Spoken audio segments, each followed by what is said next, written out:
The Counter-Revolution in Hungary in the Light of Marxism-Leninism. Gyula K. Allai. 1957. The appraisal of the events of October and November in Hungary has engaged the attention of the broad masses both at home and beyond the borders of the country. Imperialist propaganda is doing everything it can to confuse the workers' perspicacity and conceal the essence of the happenings. Therefore, for a long time views have been circulated which are incorrect and contradict each other, and their influence are still felt today.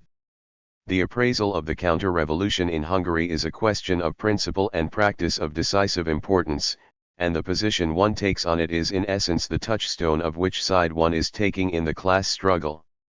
The events can be appraised correctly and scientifically only in the light of Marxism-Leninism. 1. In the Marxist analysis of the events of October and November in Hungary, one proceed from the basic fact that there is an antagonistic contradiction on one hand between the proletariat, the oppressed peoples of the world, and the socialist camp, and on the other hand is the bourgeoisie, the oppressing capitalist powers, that is, the imperialist camp.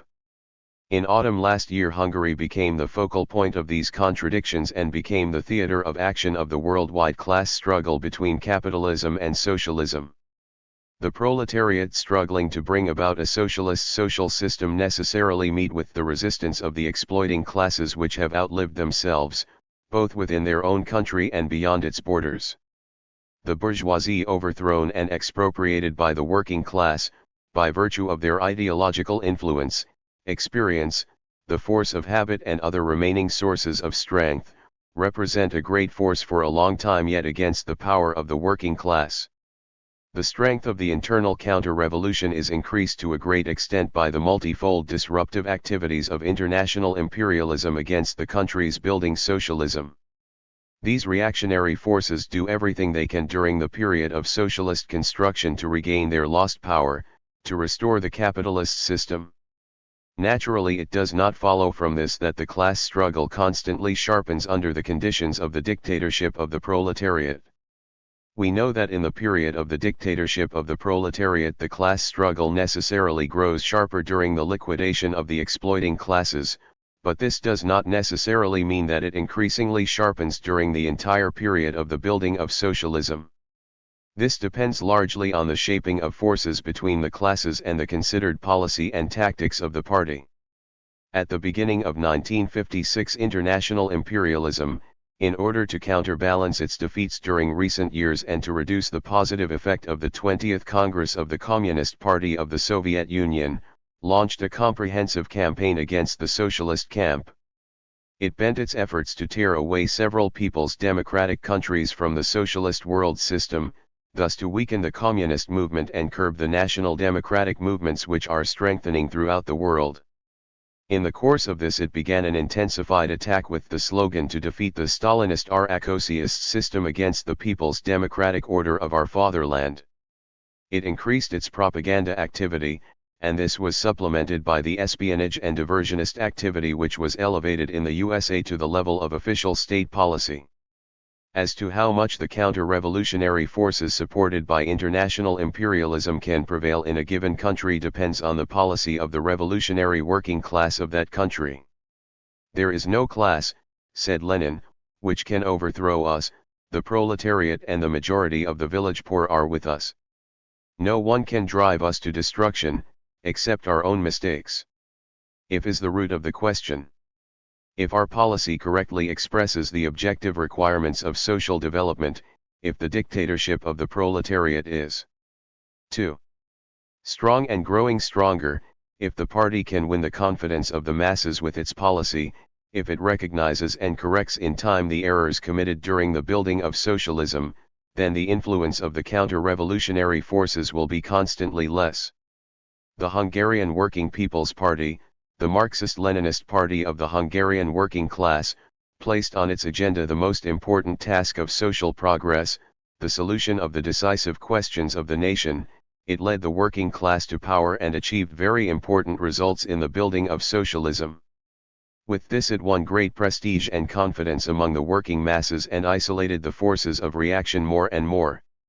From the end of 1948, however, a policy began to prevail, which, although it correctly expressed the main lines of social development, did not, in many respects, meet the concrete historical requirements, the specific conditions of our fatherland, and therefore led to grave mistakes.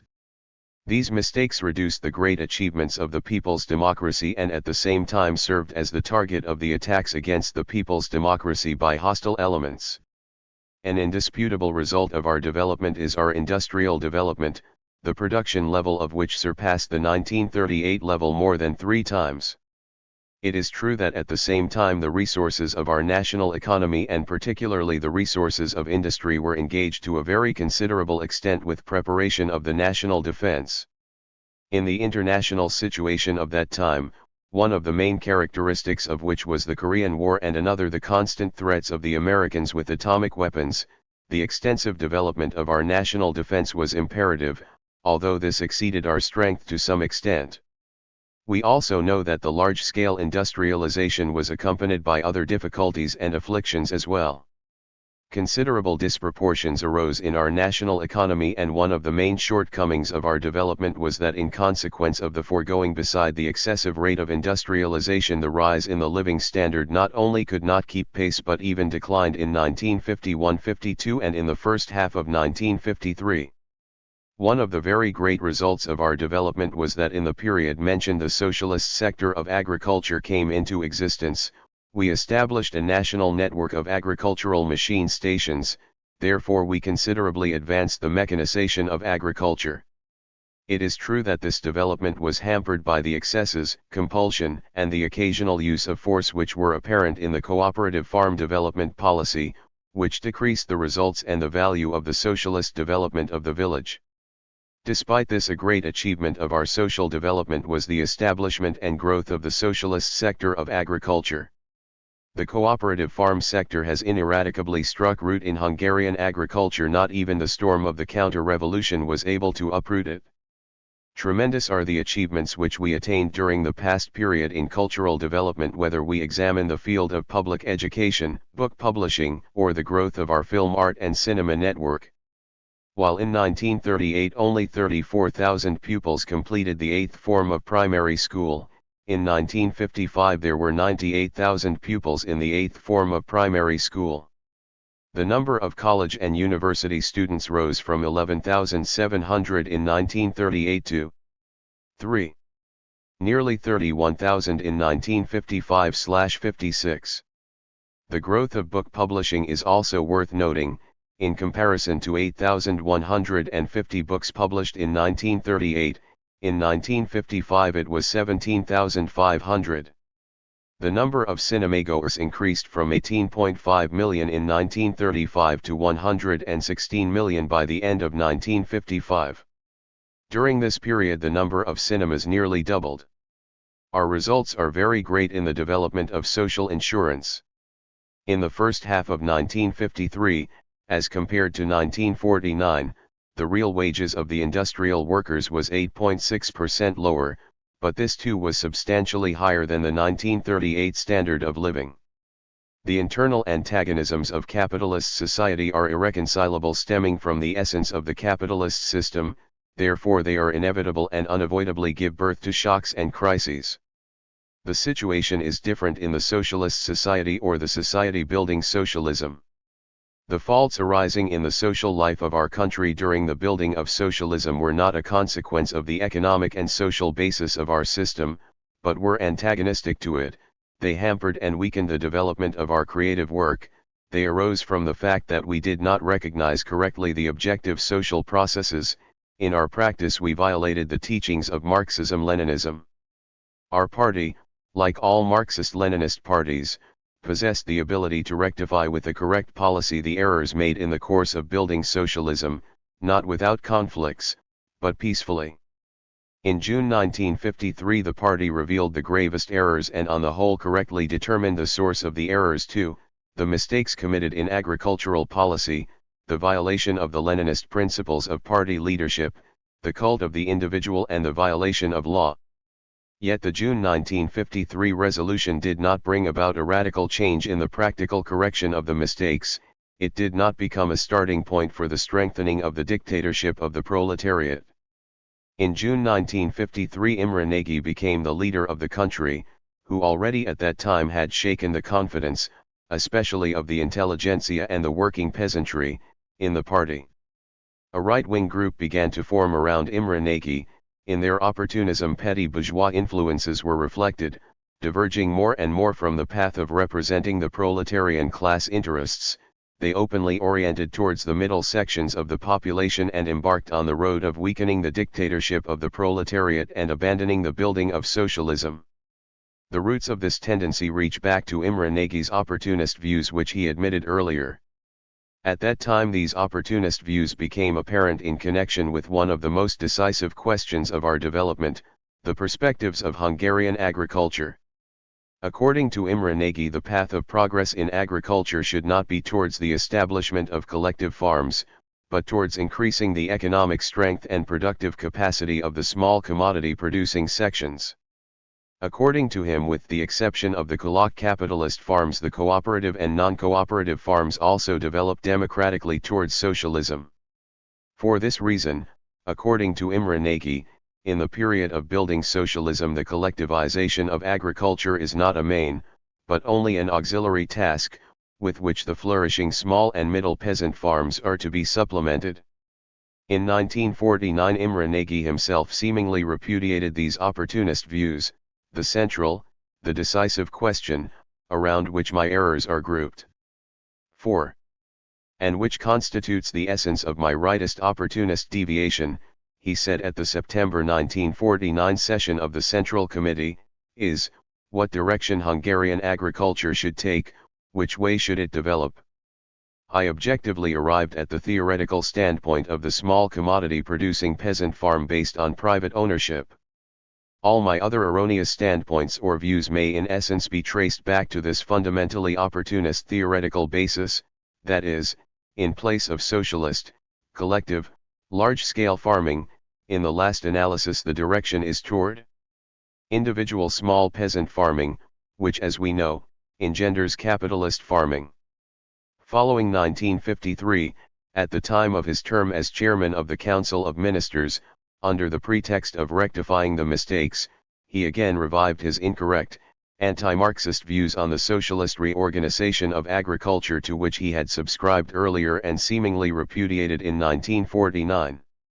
After 1953 Imre Nagy formulated the so-called peculiarity of the Hungarian dictatorship of the proletariat, according to which the relatively peaceful building of socialism is irreconcilable with the oppressive functions of state power and therefore these would have to wither away. Imre Nagy underestimated the forces of the class enemy, in fact he denied the existence of such forces in the country. This is the source of his 9.5 million Hungarian united heartbeats and homogeneous Hungarian national culture theories. He subscribed to revisionist views also on the question of developing socialist industry when he voiced the priority of small and light industry in opposition to heavy industry. He simply denied the necessity of the leading role of the party in state and social life. According to him, not the party but, as he stated at the first Congress of the People's Front, the People's Patriotic Front should be the living conscience of the country, which safeguards the realization of our great national aims. Every single one of these views are revisionist views, which serve to disarm the working class and its party before the class enemy. Obviously Imre Nagy's rightist policy could not correct the mistakes, on the contrary, they caused even more serious confusion within the party and throughout the country. At the same time the Rákosi leadership was unable to break with its earlier mistakes. As to the nature of these mistakes, they were also petty bourgeois in character, political impatience which is profoundly alien to the proletariat and a tendency to giving orders, neglecting the day-to-day struggle to win and hold the broadest masses, the incorrect and subjectivist estimation of the political and economic circumstances. They used the criticism of the rightist opportunism to divert the attention of the party from the sectarian mistakes, to put an end to the sound process which began in 1953, despite Imre Nagy's right-wing policy, and after March 1955 to return in many respects to the faulty methods used prior to 1953. In place of a democratic and open discussion of principle, for years a secret but bitter struggle went on between these two trends. This made united leadership impossible and consumed the strength of the party leadership. It also prevented the rallying of the sound elements of the party to rectify the mistakes on the basis of Marxism-Leninism and to defend the party's ideological political unity. The oscillation of the party's policy first to the right, then to the 5. Left shook the confidence of the working people in the party and their faith in Marxism-Leninism even more. Even after the 20th Congress of the Communist Party of the Soviet Union, the RKOC leadership was unable to break consistently with the mistakes and to make it possible that the party should further develop in a sound way. Within the party and as well as among the masses of the working people outside the party, dissatisfaction has grown because of the mistakes and the procrastination to correct them, on account of the resistance of the old leadership. After the 20th Congress, the sound nucleus of the party strengthened. They definitely wanted to put an end to the mistakes of the RKOC leadership, but they wanted to correct the mistakes not on the basis of the Imre Nagy rightist opportunism, but in the spirit of Marxism-Leninism. Therefore the power existed within the party which could have removed the obstacles from the way of strengthening the party. This process, especially after the July 1956 session of the Central Committee, was started, and in the beginning it progressed successfully on several important questions. But at the same time the group around Imre Nagy and Gyula Losongchi embarked on feverish activity. The Imre Nagy Gyula Losongchi faction professed in words to be the only representatives of creative Marxism and the spirit of the 20th Congress in Hungary. Actually, however, they did not struggle to correct the mistakes in the spirit of Marxism-Leninism, but to revise the basic principles of Marxism-Leninism. In reality they strove to introduce a so-called national communist system in our country in place of the people's democratic regime. The revisionist views of this group were manifested mainly in the following, above all in the denial of the leading role of the party. The first manifestation of this was Imre Nagy's stand in connection with the People's Patriotic Front. This was followed by efforts trying to divert the Youth Federation of the party's leadership. Certain writers and journalists demanded that the party should not play a political guiding role in literature, art, and the press. A typical manifestation was S. Ender Novabichki's article, which denied the vanguard role of Marxist-Leninist theory, and called Marxism-Leninism spiritual cod liver oil. At the same time the Imre Nagy revisionists voiced the slogan of pure democracy and full freedom, that is, they demanded democracy in general and freedom for everybody. We need not dwell on how dangerous these views are. Marxism-Leninism teaches that socialist democracy is only democracy for the working people and is a dictatorship for the enemies of socialism. The demand of abstract democracy, devoid of class definition, actually cloaks a demand for bourgeois democracy. In a society in which the capitalist elements are far from being destroyed, the demand for general, abstract democracy aids the bourgeois restoration. The demand for full freedom is a slogan of the same character aiding bourgeois restoration. The slogan of unconditional truthfulness appearing as part of this demand, for the observance of which certain writers concluded a defensive and offensive alliance, was only a pretext for them to speak only of the shortcomings of the people's democracy and to deny its great results and belittle its achievements. With the slogan of socialist 6. Law, practically they came to the defense of the counter-revolutionaries. Under the pretext of setting right the violations of law, to the greater glory of full freedom, during the October days they released thousands of political and ordinary criminals from the prisons. In practice this was how the demand for full freedom became a freedom to act for the counter-revolution and for the scum of society. One of the features of the Imre Nagy faction's revisionism was the distortion of the Leninist principle of democratic centralism, the transformation of democracy into anarchy, or even the denial of the necessity of any sort of centralism.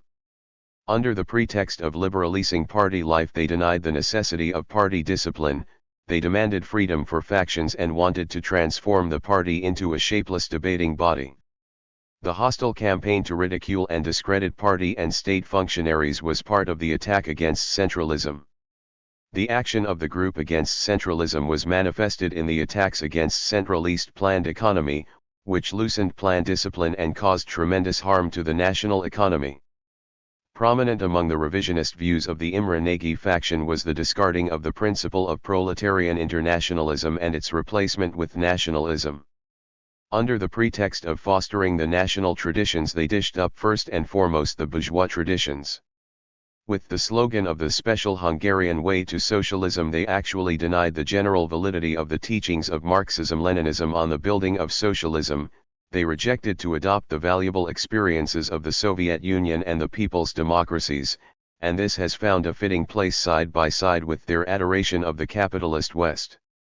They masked these endeavors, and their purpose and attacks to liquidate the dictatorship of the proletariat largely by glorifying the Yugoslav example and contrasting it with the socialist countries. The Nagy-Losonczy group deliberately disrupted party discipline and began organized factional activity to undermine the unity of the party. They operated not only within the party, but outside the party. They took advantage of the growing dissatisfaction of the masses and organized a so-called democratic mass movement which in essence was aimed at liquidating the party's leading role, at undermining the people's democratic power, and which directly prepared the October 23 armed counter-revolutionary uprising. "We are the party, our constantly increasing army," said Tibor Tardos at the press debate of the Petify Circle. While practically the main force of our criticism is directed towards persons and against the erroneous political practice, and does not examine it strictly with Marxist-Leninist methods, that aren't there certain errors also in the system of our ideas, continued Tibor D'Ari at the same debate. Until then it is inevitable that we shall attain only the meager result of replacing an evil with a lesser evil. Losonczy called upon the party's so-called Leninist forces to turn more boldly to the people to assist in realizing the line of the 20th Congress. The breeding ground of the Imre Nagy-Losonczy faction's activities was petty bourgeois anarchism. The mass movement directed by them did not rely on the working class, but first of all on a part of the intelligentsia, writers, journalists, and university students, and various petty bourgeois elements, which by virtue of their class background are prone to vacillate and in a critical situation can form a social basis for the counter-revolution. Lenin said that the petty bourgeois counter-revolution was more dangerous than Kolchak and Denikin together. The representatives of this section of the population were the most influential at the debates of the Petify Circle, and the anti-party and anti-Marxist campaign which began in the press in the spring of 1956 reflected the mood primarily of this section.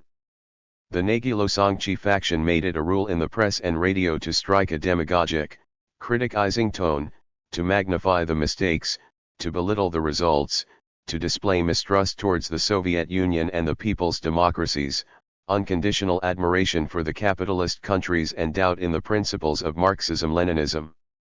Part of their methods consisted of morally discrediting the party and state authorities, the state security organs under the slogan of struggling against Stalinism and the Rakosi restoration, and of fomenting sentiment in a demagogic fashion against everyone who opposed their anti-Marxist revisionist views.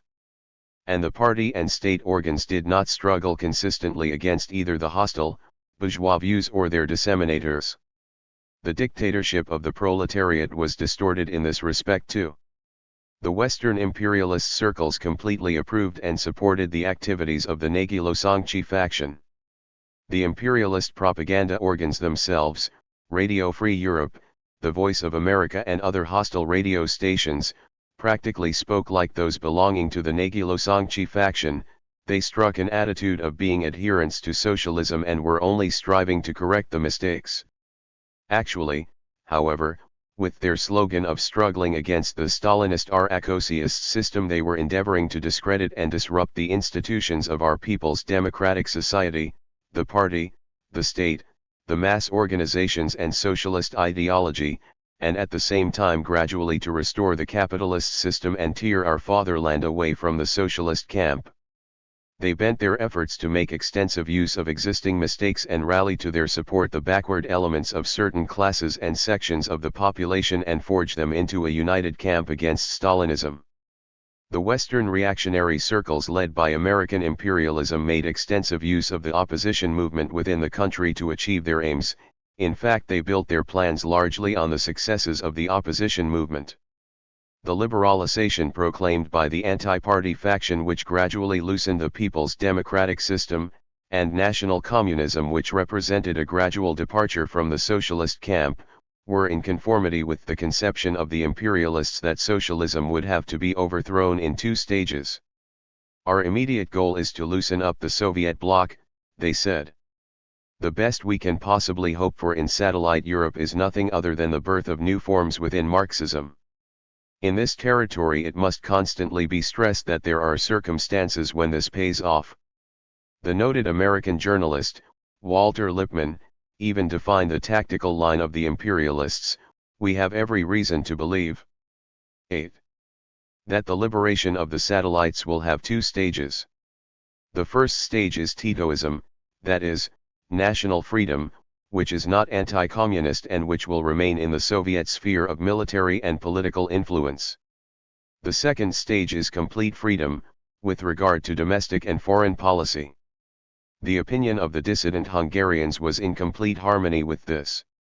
Whether we want to, or not, we must recognize the fact that there are institutions and systems which are accessories not of a Western-type liberal democracy, but of a state with a socialist structure.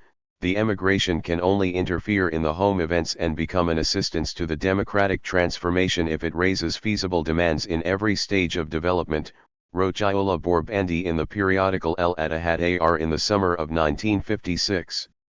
This method of struggle is based on the assumption, continued Imrakov ACS in the same periodical, that communism, in consequence of the contradictions which appear in it almost as a matter of course, moreover with the systematic use of legal possibilities presented by movement and activity, can be so loosened that the Kremlin will have no choice but to negotiate and accept the terms of the West.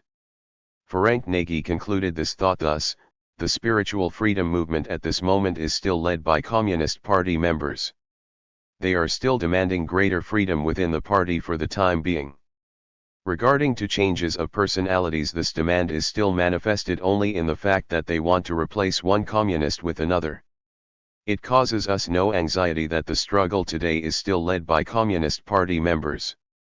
These remarks vividly prove the general validity of Lenin's conclusions drawn in connection with the Kronstadt uprising. At that time Lenin said the following about the tactics of the capitalists and the landlords: let us support anyone, even the anarchists, let us support any Soviet power, only let us overthrow the Bolsheviks, only let us bring about a displacement of power. It is immaterial whether power is displaced to the right, or to the left, towards the Mensheviks or the Bolsheviks, only remove power from the hands of the Bolsheviks. As for the rest, we Malyukovs, we capitalists and landlords, will take care of the rest ourselves. Thus from September to October 1956, in preparing the demonstration and armed uprising, the efforts of the Nagy-Losongchi faction towards a complete change of the guard became fused with the campaign launched by the imperialists against socialism. 2. After such preliminaries, the demonstration of October 23 took place, which introduced the armed uprising aimed at overthrowing the people's democratic state order. The events in Poland only provided the favorable occasion for the organization of the demonstration and the precipitation of the armed uprising. Reactionary forces, from the internal counter-revolution through the Western Hungarian emigration to international imperialism, endeavored already well before the events of October to utilize the errors committed by the party to realize their own aims. These counter-revolutionary forces from the very beginning 9. Had infiltrated the so-called democratic mass movements calling for the correcting of mistakes, but their operations were disguised by the so-called party opposition activities of the Imre Nagy-Losongchi faction. For this reason the control of the demonstration passed into the hands of the counter-revolutionary elements already in the afternoon on October 23. On their initiative the democratic slogans were gradually replaced by more and more rightist slogans, more and more frequently nationalistic, chauvinistic, and anti-Soviet slogans, and summons to armed uprising were voiced. They burned the red flags and knocked the red stars off the buildings. During the demonstration, the armed attack on strategically important points, the previously organized armed uprising against the people's democracy, was begun. The demonstration itself was part of the counter-revolutionary uprising. It was impossible to separate one from the other even temporally, for the two went on at the same time. nor in persons, for well-meaning, but misguided people and organized, deliberate counter-revolutionaries took part in both.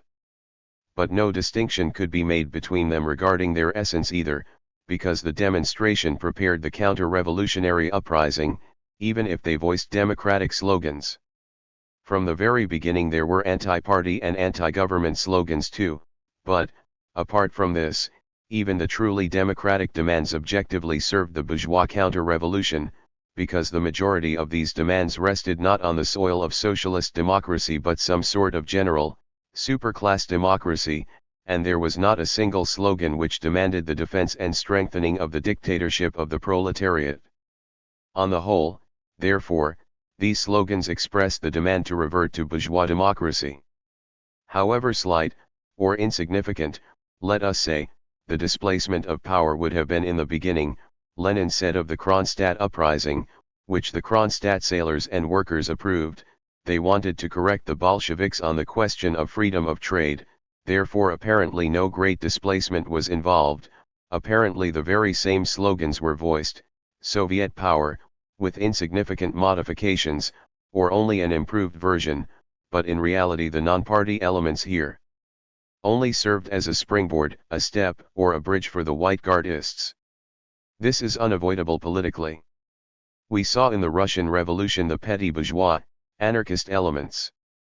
All of them came forth with the slogans and equality, freedom, and constitutional assembly, and not once, but many times it turned out that all this was a springboard, a bridge to revert to the White Guardist power. A Polish emigrant expresses the same thing with these words today: how much can be accomplished, how many things can be achieved if we proceed patiently, inconspicuously, step by step, even if we remain in the Russian political system. More and more religious teaching in the schools, more and more Catholic spirit in legislation. Fewer and fewer kolkhozes. More and more freedom for private initiative, the peasant, the handicraftsman, the merchant, and small entrepreneur. Ever greater freedom of speech, ever greater truly free press which is not tied to concessions, ever more publishing enterprises. More and more freedom in scouting, in the Actio Catholica, in the activities of 10. Social, scientific, philanthropic, and religious organizations. Greater and greater true self-government in the workers' trade unions, in the villages and towns. And naturally we must not omit from our national program the actual political freedom, the right to political opposition and participation in the government. At this point we shall have to settle a few slanders spread by the counter-revolution. It is not true that on October 23 the party disintegrated. Although large masses broke away from the party as the effect of the armed action of the counter-revolutionaries, although as a consequence of the Imre Nagy Losongchi faction's demagogic agitation in the earlier period there was great ideological confusion in the minds of many, still there were enough convinced communists, loyal to the party and the dictatorship of the proletariat, who were prepared to wage an armed battle against the counter-revolution, if with proper leadership they could reorganize their ranks. The speedy reorganization of our ranks in the fighting phase following the November 4 turning point proves the correctness of this assertion clearly. And if this was true after November 4, then it was no less true before November 4 either. We had forces which, however, needed mobilization and leadership.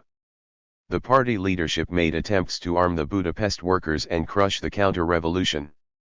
But by drawing Imre Nagy and his associates into the Central Committee, then into the Political Bureau, then by entrusting Imre Nagy with the leadership of the government they condemned the execution of the resolution to crush the counter-revolution to failure. With Imre Nagy and his associates in the leadership there appeared a second force, which, relying on its allies which had infiltrated the army and the police, completely paralyzed all the attempts of the party's united forces to defend the power of the proletariat. To mention only a few examples, the Central Committee adopted a resolution already during the night of October 23 to arm the workers. To carry out the resolution it sent a delegation to the Ministry of Defense, but there the delegation met with such obvious sabotaging on the part of Imre Nagy's men that they were forced to leave without accomplishing their purpose. A necessary precondition for the liquidation of the counter-revolutionary forces was the curfew. On October 25 Imre Nagy lifted it arbitrarily. Comrade APRO was justified in saying at the October 26 session of the Central Committee that there was treason afoot, and that the traitors were seated in the Academia Street Party headquarters.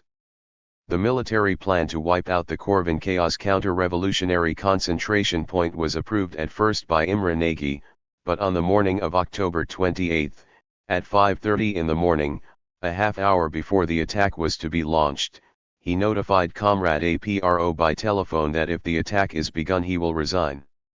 Thus the attack was called off. It is easy to determine today, but still it must be stated, that Imre Nagy's resignation should have been urgently accepted and we should not have acquiesced to the policy of capitulation.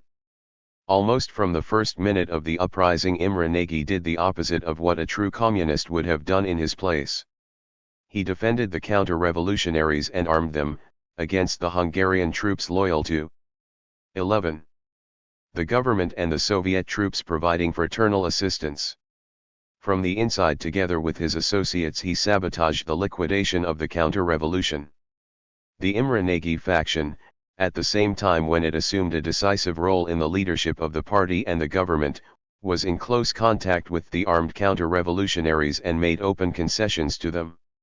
It connived with the treacherous leaders of the army and police, with Malitor, Kop Axi, Gyula K and their associates. Secretly it negotiated with counter-revolutionary gang leaders like József Dudaz. In other words, it camouflaged and supported the counter-revolution, concluded an alliance with it, that is, committed treason. At the October 25 meeting of the Central Committee the Imre Nagy Losongchi faction already put forth the demand that the party should recognize the counter-revolution as a great national democratic movement. Then their attempt met with failure. Despite this the party's central daily, the Sabad NEP, in its editorial articles of October 28 to 29, attacked the Central Committee from behind. It glorified the counter-revolution and compared those participating in it to the heroes of March 1848. The article of the 28th had destructive effect on the armed forces loyal to the people's power, which it branded as counter-revolutionary forces. This Sabad NEP editorial prepared the October 28 session of the Central Committee, which upon the insistence and pressure of the Imre Nagy Losongchi faction adopted a resolution which capitulated ideologically and politically to the counter-revolution. This was followed by the Imre Nagy government program which announced the implementation of the immediate demands of the counter-revolution, the dissolution of the State Security Authority and the forces loyally defending the people's power, as well as the withdrawal of the Soviet troops to their bases. In his radio proclamation Imre Nagy took the counter-revolution under his protection. The government condemns the views according to which the present tremendous popular movement is a counter-revolution. This movement set as its aim the safeguarding of our national independence, he said. At the same time the government declared a ceasefire, which the counter-revolutionaries had not the slightest intention of observing. One after another they occupied and destroyed the party centers. In fact, on October 30 they launched a concentrated attack on the Budapest Party Committee building with artillery support. Imre Nagy decreed the organization of the new armed forces. The armed counter-revolutionaries were drawn into the new armed forces, who could now legally continue massacring the communists. Most of the students who were armed in the early days of the fighting and participated in it, laid down their arms between October 25 and 27, but their places were promptly taken by the activated masses of the defeated capitalist classes and their petty bourgeois followers, and to an ever-increasing extent by the criminals released from prison and other D-class-E elements. At the same time, on the request of the government the Soviet troops began to withdraw from the territory of Budapest. On October 28 illusions with respect to the Imre Nagy faction within the party leadership and the Imre Nagy government prevailed, therefore the L. 12. Immense capitulating to the counter-revolution took over the leadership. As a consequence of this the revolutionary forces were completely disorganized. 2 days later instead of mobilizing the forces of the party they carried out its dissolution. When the parties of the bourgeois restoration began to make their appearance by the dozens, the revolutionary party of the working class, with whose leadership we carried the socialist revolution to victory, was dissolved, all its party committees, all its organs awaiting militant leadership and wishing to fight were declared dissolved. This too could be regarded as nothing else but capitulation to the counter-revolution. Simultaneously with the dissolution of the Hungarian Working People's Party, they passed a resolution to form the Hungarian Socialist Workers' Party. It was an open question though who would form the HSWP, and consequently what kind of party it would be.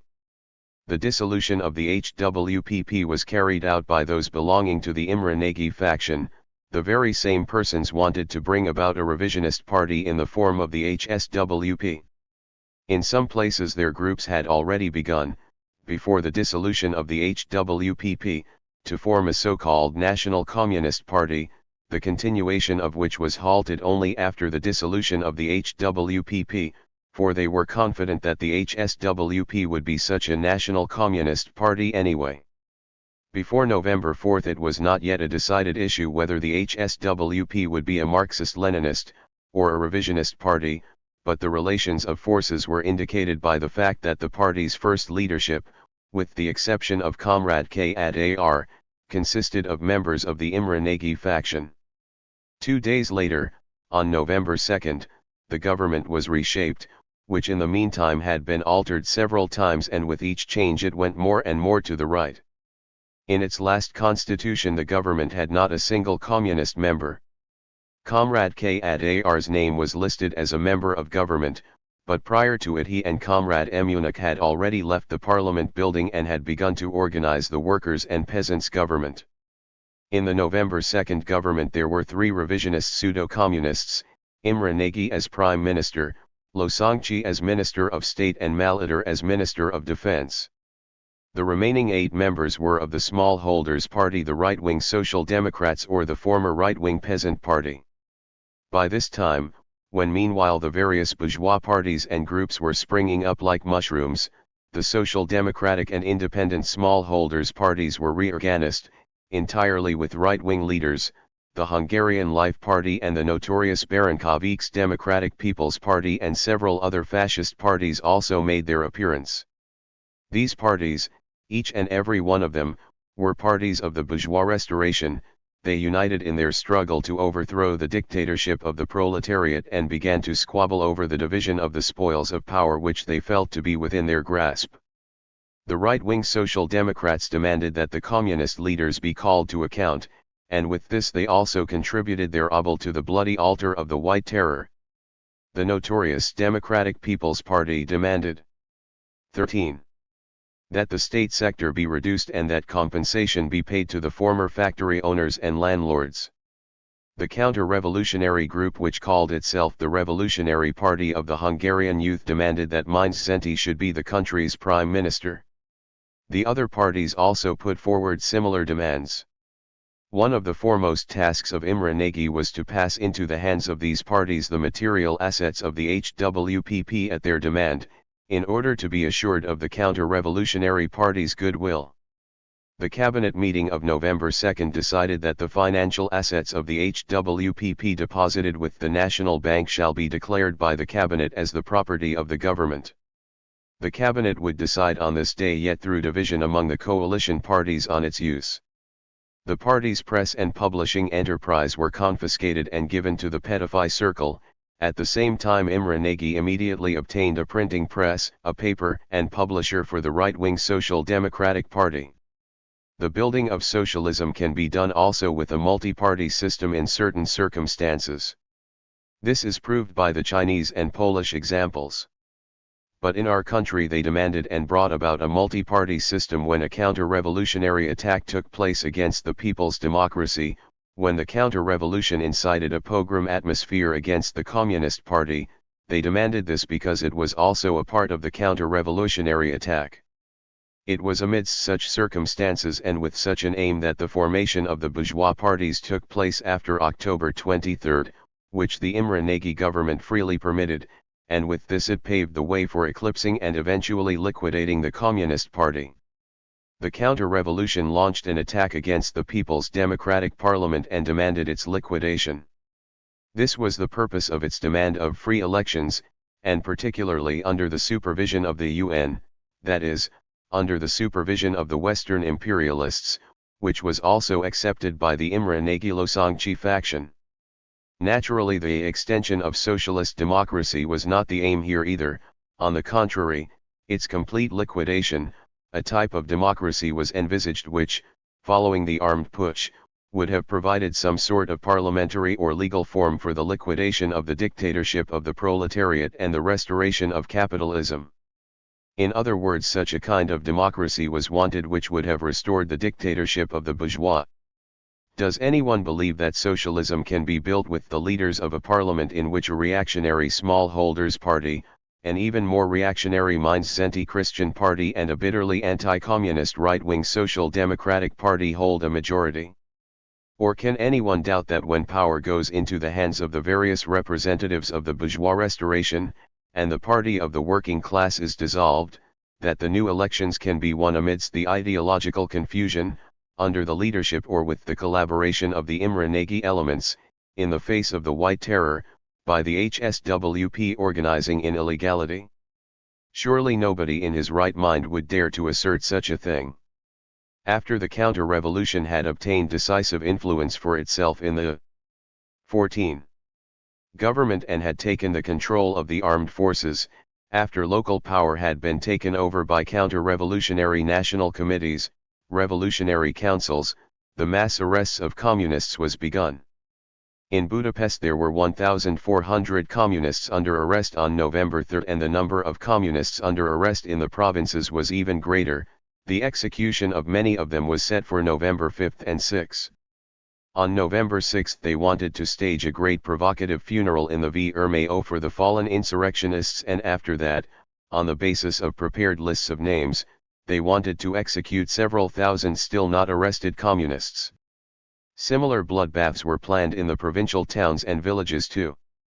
It was amidst such circumstances that Imre Nagy uttered the following horrible lie on the afternoon of October 30 from one of the balconies of the House of Parliament: "We are living the first days of our freedom and independence."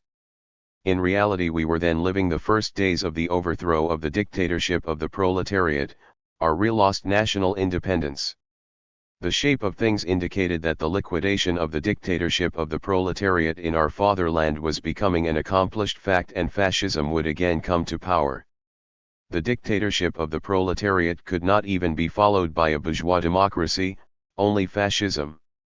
This is especially true of Hungary, where there is no historical heritage of bourgeois democracy. After the change which took place in the character of the power, it would only have been a question of time before the bases of the socialist economy would have been liquidated and the capitalist economic system gradually restored.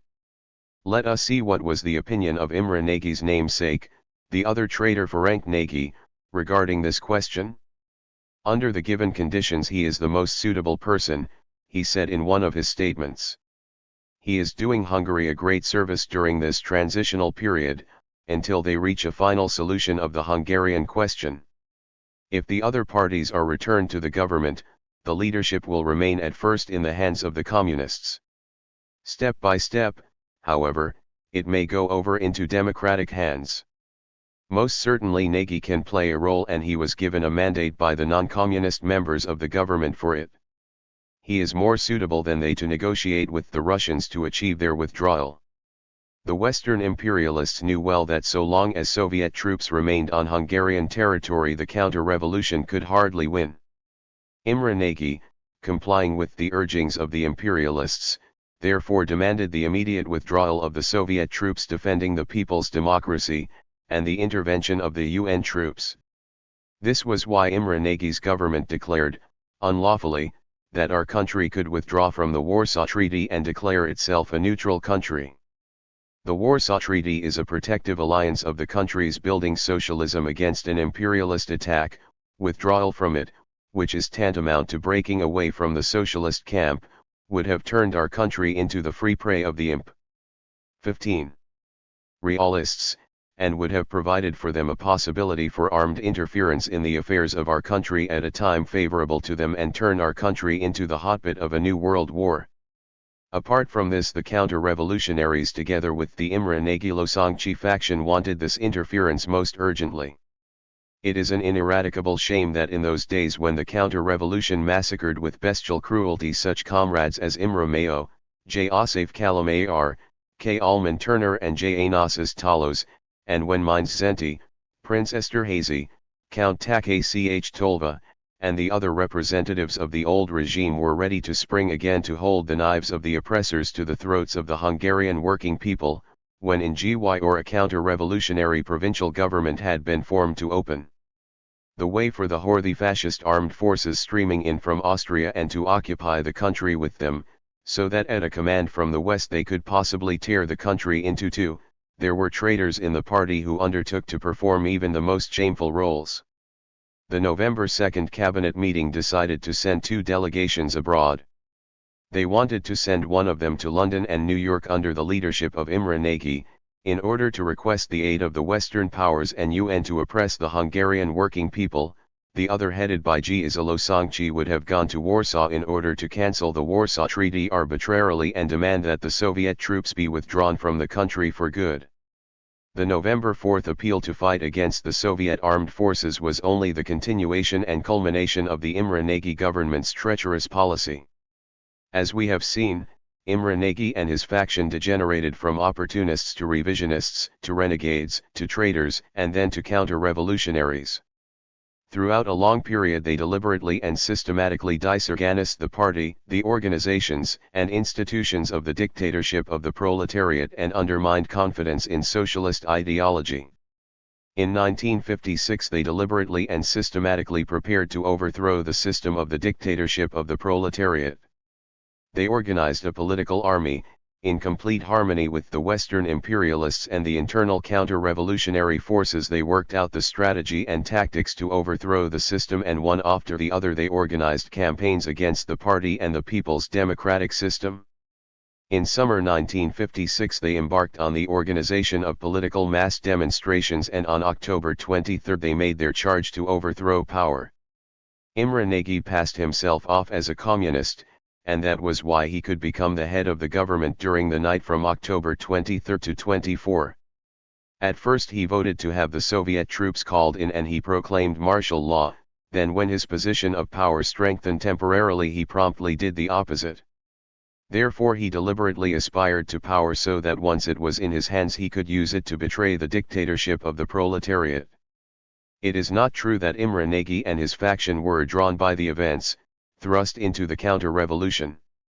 They deliberately and systematically aspired to overthrow the dictatorship of the proletariat in order to establish some 16. Sort of bourgeois democratic system afterwards. This too is betrayal of the power of the proletariat, this too is counter-revolution. Besides, this possibility was precluded, because Hungarian history had already proved once that the overthrow of the dictatorship of the proletariat could only be followed by a fascist dictatorship. Events in the early days of November clearly showed this again. Imre Nagy and his faction undertook to defend also the evolving bourgeois dictatorship. They requested aid from the UN against the dictatorship of the proletariat, against the Soviet Union. They undertook everything until the fascist counter-revolution would have cast them aside too. It was indeed not because of them but because of the formation of the Revolutionary Workers' and Peasants' Government and the fraternal assistance of the Soviet Union that the transpiration of the events was reversed and the plans of the counter-revolution were thwarted. We must also answer the question of who took part in the counter-revolution. This question is much debated. The counter-revolution and Western imperialism cast vile slander on the Hungarian working class, the working peasantry and the whole democratic-minded intelligentsia already at the time of the armed uprising. They claimed that in October the entire Hungarian people rose in arms against the party and the government, against the people's state power, against the dictatorship of the proletariat. We even heard tales according to which the working class, the Budapest working class, was at the head of the attack against the dictatorship of the proletariat. This is a rude slandering of the Hungarian working class which is building socialism. It is true that the history of revolutionary struggles contains classic examples of considerable sections of the popular masses confused by counter-revolutionary agitation becoming tools of their own oppressors to assist in preserving or bringing back the rule of their own oppressors. No doubt a section of the workers confused by the counter-revolutionary agitation came under the political influence of the counter-revolution in our country too. But the main masses of neither the peasantry nor the working class took part in the armed counter-revolutionary fighting. They did not struggle actively against it either because clear, militant guidance, a leading and mobilizing force was lacking, because the party was paralyzed, it was paralyzed by betrayal. Confused and demoralized politically, and without clear militant guidance, the main masses of the working class and the small peasantry displayed passive conduct, and the more advanced sections could only wage a struggle of local character, and in many places they fought such battles very bravely and effectively. The truth is therefore that the main body of masses of the Hungarian working class and the peasantry had nothing to do with the crimes committed in October by the counter-revolutionary bandits, robbers, murderers, and thieves. Unfortunately, the industrial workers were unarmed in the critical days of October. The counter-revolutionary and treacherous elements within the army and the police, the PL-Malters, EBLKIR allies and S-Anderkopakse saw to it that the arms did not reach the hands of the industrial workers. The truth is that a very considerable section of the industrial working class wanted to fight in defense of the people's power but was unarmed, because the traitors delivered. 17. The arms to the enemy. We are convinced that if we could have succeeded in arming only a few thousand workers of the large industrial plants, we could have cleared the streets of Budapest very shortly of the counter-revolutionary bandits together with the American journalists and photo reporters. In our opinion, we must restore the honor of the army and the police also in the face of the slander of the counter-revolution. At the time of the armed attack of the counter-revolution, not the body of officers and enlisted men of the police force and the army proved a fiasco but the leadership. The police and the army did not commit treason, but the followers and collaborators of the Imre Nagy faction, the PL-Malters, BLKIR allies and S-Anderkopakse did. Those units of the armed forces where the leadership was firm fought bravely all the way. The ordinary soldiers, policemen, and officers loyal to the people's democracy also stood their ground honorably in these critical days and fought with arms or fell in the battle waged against the counter-revolutionary forces. There are new communist martyrs of this struggle to whose memory we shall always dip the party's red flag with reverence. They truly sacrificed their dearest treasure for the purity of the flag, their lives and their blood. The mass basis of the counter-revolution was constituted not of the industrial workers and the peasantry but chiefly of the petty bourgeoisie, first and foremost the urban petty bourgeoisie, which parallel with the weakening of the dictatorship of the proletariat joined the counter-revolution. Certain sections of the youth played a great role in the counter-revolutionary events, particularly the youth of colleges and universities, who had not been schooled in militancy like the older, more experienced workers. The déclassé and disreputable elements, among them several thousand common criminals who were released from prisons, also played an important part in them. Petty bourgeois anarchism, revisionist views, and with these the ideology of the bourgeoisie, as we have said, influenced a considerable section of the working class. The reasons for this are to be found, apart from the disruption of party unity and the precipitate decline of the party's leading role, also in the shaping of the class relations in Hungary. During the recent years the working class was considerably diluted by masses of petty bourgeois, peasant, and déclassé elements. Between 1949 and 1954 the manpower demand in the manufacturing and building industries was 460,000, this requirement was met by regrouping 200,000 workers from agriculture, 75,000 from the handicraft industries and the recruiting of 110,000 who had not worked previously. The number of natural replacements was only 75,000. At the beginning of 1954 the background data of 93,000 workers were examined and it was found that 37.2% of them had not been workers before 1949. It must also be taken into consideration that the fascist regime of Hungary had built its own counter-revolutionary, political and military organizations through 25 years and employed every possible means to poison the masses with its reactionary, chauvinistic ideology. Naturally, this did not take place without leaving its effects. Moreover, the Hungarian people achieved the overthrow of the power of the 18. Exploiting classes and the establishment of the people's democratic power relatively easily and peacefully. Thus the major part of the Hungarian reactionary forces was not destroyed physically, part of them fled the country, but most of them adapted themselves to the new situation and prepared for the favorable moment when, with large-scale assistance from the foreign imperialists and the collaboration of the dissident fascists, they would attempt to restore their old power. In reviewing the development of our people's democracy, we cannot disregard the fact that we were unable to isolate the old capitalists and other hostile elements from the people either. On the contrary, these remnants of the class enemy infiltrated the masses. A large part of them became workers externally, but poisoned the genuine workers around them with counter-revolutionary ideology, and at the end of October they swaggered in the name of the workers. It was largely they who became the leaders and representatives of the first factory and regional workers' councils. Naturally, all this had a strong effect on the attitude of the class leading the building of socialism. 3. On November 4 the Revolutionary Workers' and Peasants' Government was formed, and this was an important turning point in the life of our people. Now the conditions were established so that, after overcoming the petty bourgeois trends manifesting themselves in the form of rightist opportunism and left-wing sectarianism, finally a consistent Marxist line faithfully expressing the interests of the proletariat could prevail in the Hungarian revolutionary working class movement. The Hungarian revolutionary forces, with the friendly assistance of the Soviet army, crushed the counter-revolution, which, however, continued a bitter rearguard battle for a long time. After the defeat of their armed resistance for a long time, the strike paralyzing the country's economic life was the main weapon of the counter-revolutionaries.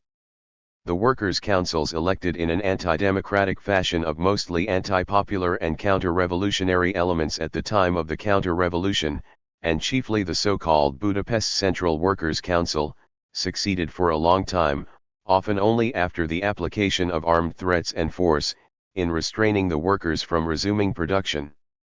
An important part was played in this by paralyzed transport, which was brought about by the attacks of armed gangs and lasted for several weeks. The strike was distinctly a political character. It was directed against the government of workers and peasants and served the counter-revolutionary forces. The Budapest Central Workers' Council demanded that the government should resign, that the betrayer of the working class Imre Nagy be made prime minister again, that the Soviet troops be withdrawn from the country immediately, and that free elections should be held. With all this, they wanted in reality the return of the counter-revolution to power in our country, although again they cleverly disguised this in front of the working class and the people. Later they only 19. Demanded that the government should recognize the illegal regional workers' councils as some sort of state power organs. By doing this they wanted to create some dual power in the country, in the hope that the workers' councils will succeed in wresting power from the hands of the lawful government and opening the way again for the forces, parties, and armed units of the bourgeois restoration, of course, once more to the accompaniment of the slogans of democracy, multi-party system, free elections, etc. But the Revolutionary Workers' and Peasants' Government, relying on the truly revolutionary and democratic forces, gradually frustrated these attempts of the counter-revolution too. It started production, dissolved the regional workers' councils, built up the armed forces of the workers' power, secured law and order, and began to repair the unusually great damage caused by the counter-revolution and to clear away all the remains of the counter-revolution. The government has been performing this work with iron consistency in the spirit of Marxism-Leninism. The government is not to be persuaded to any concessions or appeasement towards the counter-revolution and revisionism allied with it, but at the same time it is careful not to commit the old sectarian mistakes. The home and international reactionaries are talking much about the achievements of the October uprising. They regard the establishment of the workers' councils, the ending of compulsory produce deliveries, etc., as such. The truth is that these changes, although in various forms and to a different extent, were all in preparation already, and without the counter-revolution they would have been introduced much more correctly and with more consideration. In fact, a part of the changes, through the circumstances of their origin, became at first instruments of the counter-revolution, and without the liquidation of the counter-revolution they would have become more and more the instruments of capitalist restoration. Only with the consistent elimination of the remnants of the counter-revolution can we make these measures exert a positive effect on the life of our people. The counter-revolutionary uprising did not achieve results. On the contrary, it aggravated enormously the otherwise already difficult economic situation brought about by the old, in many respects faulty economic policy. It retarded the process of the extensive unfolding of socialist democracy, and caused a temporary shock to the whole international revolutionary and working class movement. But the counter-revolutionary uprising in Hungary has some important lessons to teach which affect the whole international working class movement. If we assess correctly the events which took place in our country and draw correct conclusions from them, then we shall truly serve the class of the Hungarian and international revolutionary working class movement. We may say this much, and only this much, about the positive features of the October events. The positive features also include the fact that we learned through our own bitter experience, revolutionary vigilance must be increased and the dictatorship of the proletariat must be strengthened. In future the working people must feel much more that there is democracy for them, and the class enemy must 20. Be made to feel that there is a dictatorship against it. We also learned as an achievement of October that the direct arming of the proletariat is also a part of the realization of the dictatorship of the proletariat. A new feature of our proletarian dictatorship is the fact that beside the police and army the working class itself also takes its place as an armed force. We are not convinced that members of the Budapest workers' militia not only know how to sing the old revolutionary song, Red Kspel, lead the struggle, but in future they will relentlessly act against every counter-revolutionary attempt. The newly organized army and police force and the recently organized workers' militia are one of the chief guarantees that there will never again be a counter-revolution in Hungary. This is an achievement, however, for which the counter-revolution will not thank us. 4. International imperialism, in order to mislead and delude the workers, committed the greatest swindle in determining the character of the October events. It alleged that what took place in Hungary was a revolution, a national liberation struggle. What took place in Hungary in October and November was incontestably a counter-revolution. Not only and not primarily the acts of terror proved this, although the fact that the terror was aimed at the communists and other consistent supporters of the people's democracy, that the red flags and the red stars, the symbols of the international working class movement, were trampled in the mud, was enough to show the character of the events and the direction they could be expected to take. The decisive factor is the class content of the events.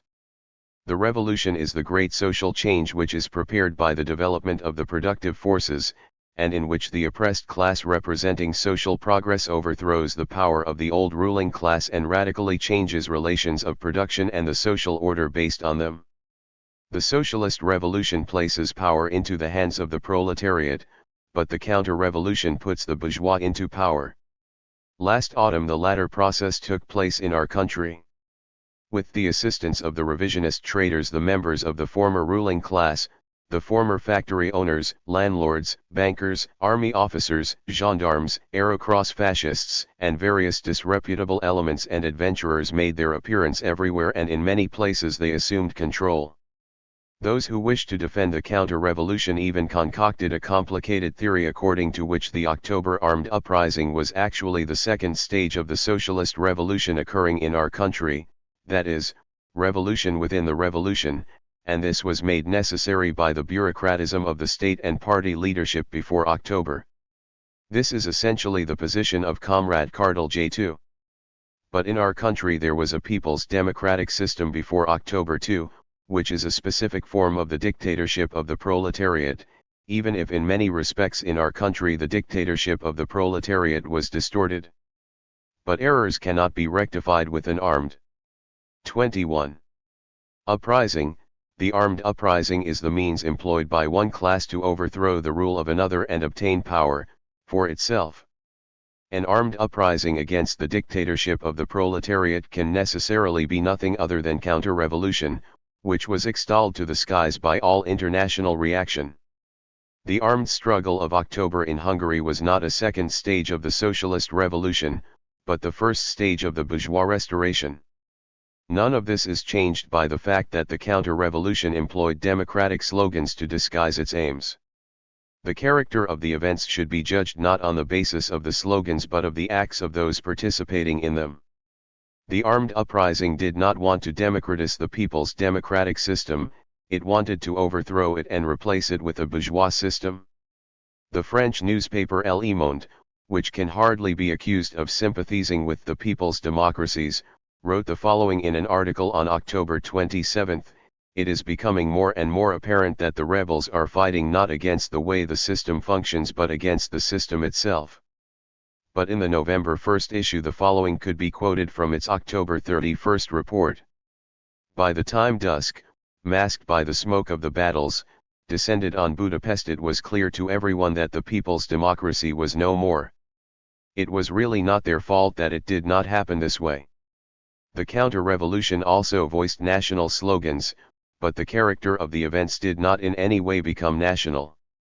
The only error in the relation between our country and the Soviet Union was that certain Soviet technical experts, apart from much useful guidance, sometimes gave us incorrect advice and we accepted it.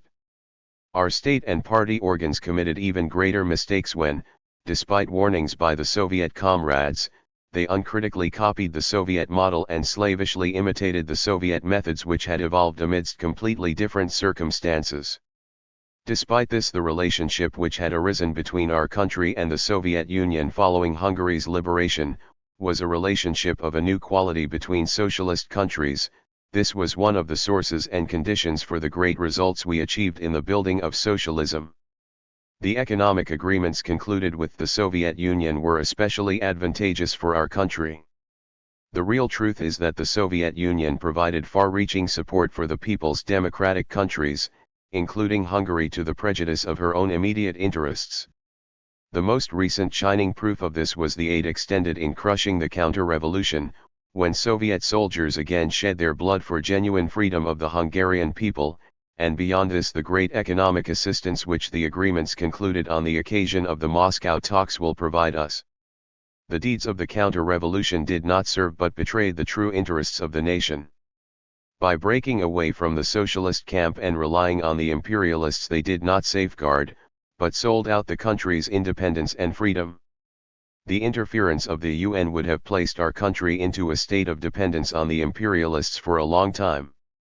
The chauvinistic cries and territorial demands aimed at the neighboring countries, which became louder and louder during the counter-revolution, threatened to precipitate war. 22. And this was not in the interest of the Hungarian people, any more than the armed struggle into which many young people were dragged against their own true national interests. The Imre Nagylosangchi faction, well before the October events, made every endeavor to overshadow the great idea of proletarian internationalism, to weaken the spirit of proletarian internationalism in the masses, loosen our relations with the countries of the socialist camp and first of all with the Soviet Union, so that in the end they could tear our country away from the camp of the peace-loving peoples building socialism. The days of the October counter-revolution showed where separation from our friends leads. They showed that from the renouncing of proletarian internationalism a straight road leads to capitalist restoration. The capitalist restoration did not succeed only because our friends and brothers, first of all the Soviet Union, fulfilling their international duties, provided assistance for the Hungarian revolutionary forces in defeating the counter-revolution. The armed assistance of the Soviet troops again saved the national independence and freedom of our country and saved our people's democratic order. The military aid given us in the November days is tantamount to the second liberation of our people. It is no wonder that in the hearts of our people the feeling of gratitude and love is growing ever stronger towards those who, led by the great ideals of proletarian internationalism, again extended their protecting arms towards us and did not permit our country and people to become the prey of the counter-revolution. The whole socialist world camp stirred to support us, in defense of our cause, from the mighty Chinese realm of 660 millions to Albania of 1.5 million. The progressive forces of the working class throughout the world, every progressive person to whom the cause of freedom and national independence is sacred and precious, stirred to support us. In the Hungarian question, proletarian internationalism stood the test so brilliantly that it is without parallel in the history of mankind. Our great friend, the Soviet Union, defended us with arms, the entire socialist camp supported us, and all progressive mankind was with us, and this was why we triumphed. The aid of the Soviet Union and the socialist camp obliges us to strengthen the ideals of proletarian internationalism continuously in our party and in the masses of the working people, and to do away with the mistaken ideas spread by Imre Nagy and his faction as quickly as possible. We must make every honest person understand that the Soviet Union has never threatened the independence of other peoples. On the contrary, the Soviet Union has been and will continue to be the most resolute defender of the independence of threatened peoples. The examples of history also prove this. Before the Second World War, the Soviet Union alone championed the independence of such countries as Austria and Czechoslovakia, which were threatened by the Hitlerite fascists. The vigorous action of the Soviet Union saved Egypt's independence too. Our country was able to regain its national independence and liberation from the fascist yoke because the Soviet Union defeated Hitlerite Germany. The fact that the Soviet Union is our friend and helper is not an obstacle but the best. 23. Guarantee of our national independence. The military assistance provided the Hungarian people by the Soviet troops was the action of socialist forces against the counter-revolution, the action of forces of which the revolutionary forces of the Hungarian people are an organic part. The forces rallied around the Soviet army, and the Hungarian Revolutionary Workers' and Peasants' Government are two detachments of unified forces of identical nature. Anyone who calls the assistance of the Soviet Union alien interference casts aside the essence of proletarian internationalism. One of the main lessons of the October counter-revolutionary events is that the unity of the socialist camp must be strengthened. The most experienced, most influential and strongest member of the camp, and therefore the leader and center of this camp, is the Soviet Union, which is building a communist society. Accordingly, we must consistently foster and continually strengthen Hungarian-Soviet friendship. Similarly, we must clarify the situation in the question of the mutual relationship between proletarian internationalism and true patriotism. The Hungarian Socialist Workers' Party, as the preserver and perpetuator of the nearly 4 decades heritage of the revolutionary communist movement, is following the principles of proletarian internationalism, but at the same time it declares itself patriotic. In this country, just as in every other country, the communists fought the most for the country's genuine interests, independence, and prosperity. There is no political party or group, and there never has been any in the country, which has given as many martyrs for the country's independence and freedom as the Communist Party. This also obliges us to strengthen in our people the ideals of proletarian internationalism, which are in most complete harmony with the ideals of true patriotism. The Imre Nagy Losangchi faction never said openly that it wanted to break with communism, but it said that it would realize communism in a national form. In reality, national communism meant separation from the socialist camp, which would have provided a possibility for the imperialists to subjugate the separated, unsupported country and restore the capitalist system in it.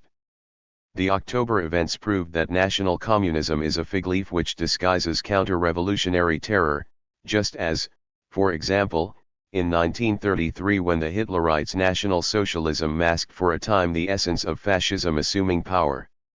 The Imre Nagy Losangchi faction linked the idea of national communism with the search for the special Hungarian way to socialism, making use of the fact that the former leadership of the HWPP had made mistakes. It had not analyzed the realities of Hungary, and in many places it had applied the principles of Marxism-Leninism mechanically and schematically to Hungarian conditions. The Imre Nagy Losangchi faction also used this fact, like it did many others, to forge from it a counter-revolutionary weapon. The fundamental features of the theory of Marxism-Leninism and of the building of socialism are generally valid for every country, just as the capitalist social system has generally valid features for every capitalist country. The realization of the theory of Marxism-Leninism, the building of socialism, however, takes place amidst concrete, national conditions. The generally valid tasks of 24. The building of socialism should be carried out amidst concrete national conditions in such a way that just because they are in conformity with the concrete, national, local characteristics, their general validity will further grow and strengthen. The concrete characteristics must prove the general international validity of the fundamental truths of Marxism-Leninism. In contrast with this, the Imre Nagy faction used its assertion of the Hungarian characteristics to discard the generally valid experiences of the building of the dictatorship of the proletariat. Their demand for the special Hungarian way was manifested first of all in the discarding of the proletarian dictatorship and in hostility towards the Soviet Union. The counter-revolution in Hungary unmasked the class-betraying, anti-popular essence of revisionism. Practice showed where the national communism of the Imre Nagy faction lads, to the denial of the party's leading role, to the liquidation of the party and the dictatorship of the proletariat, the demand for abstract democracy, to capitalist restoration, the attack against democratic centralism, to anarchy, the demand for a complete change of the guard, to the massacring of the communists, the nationalistic slogans, to the betrayal of the country. The party has drawn its lessons from the events. It is firmly resolved, it shall not permit the mistakes to be repeated so that the counter-revolution, making use of them, may again get the upper hand. It is firmly resolved also to establish unity in its ranks which rests on the principles of Marxism-Leninism and shall not tolerate any sort of factionalism. For this it is indispensable that the party should strictly observe, and it must make others observe the Leninist rules of party life, that it should consolidate its ties with the masses, relentlessly fighting against revisionism as the main danger, and against dogmatism, consistently and creatively applying the teachings of Marxism-Leninism. This is the only guarantee that the party will pursue a policy which correctly expresses the timely requirements of social development. In conclusion, I wish to deal briefly with two additional questions. One question: where do the Hungarian masses stand, whom do they support? It must honestly be stated, following November 4 the correct policy of the party and government and the efforts they made to carry it out would not have been enough to consolidate the situation had not the working masses followed and supported it. During the past 6 months the working people themselves refuted the allegations of the imperialists. During the critical days of the country they rallied more and more not around the imperialists but around the people's power, for the establishment and consolidation of which they struggled so persistently for 12 years, despite the errors committed. In the past months our working class, working peasantry and progressive intelligentsia proved with deeds, creative work and by standing their ground in opposition to the counter-revolution that in Hungary the people's power and the working people are one and the same, a solid force inseparable from each other, which the counter-revolution will never succeed with any sort of machinations to separate and pit against each other. The Hungarian People's Republic has survived, the Hungarian dictatorship of the proletariat is alive and flourishing because the 25. Overwhelming, great majority of our working people are standing by it more and more firmly and steadfastly. The other question: international reaction has been babbling for over 100 years about the bankruptcy of Marxist ideology. Naturally this is what it did now too. The October-November counter-revolutionary events do not prove the bankruptcy of Marxism-Leninism or the non-viability of the socialist society, as certain bourgeois ideologists, the spokesmen of imperialism, try to affirm. On the contrary, they prove how important is the unrelenting struggle against the critics appearing under the banner of the fight against Stalinism and the policy of betrayal of the newfangled revisionists. They prove the truth and vital force of creative Marxism-Leninism which is growing together with social progress. In the light of the events in Hungary, once again the teachings of Marxism-Leninism on the dictatorship of the proletariat, the leading role of the Revolutionary Proletarian Party and proletarian internationalism have been substantiated. It has been proved once again that only with the leadership of the party and the working class in power, relying on the international solidarity of the working class, it is possible to build socialism. And if we build socialism in this way, our people's power, our socialist order, will be invincible. Transcribed by redlibrary.xyz.